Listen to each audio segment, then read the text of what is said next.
এগুলো দিয়া দই বানান যায় দই এগুলো দিয়া একবার সেম দইয়ের মতো নয় মিষ্টি অনেক মিষ্টি লাগে পাকলে এইটা ভালো লাগবে না এইটা ভালো লাগবে এইটা মিষ্টি লাগবে পাকছে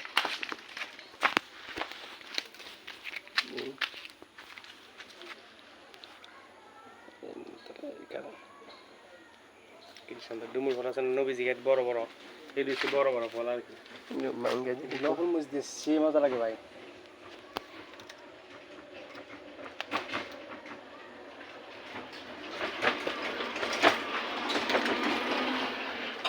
পিছনে এরকম থাকে না পাকলে আমার মজা লাগে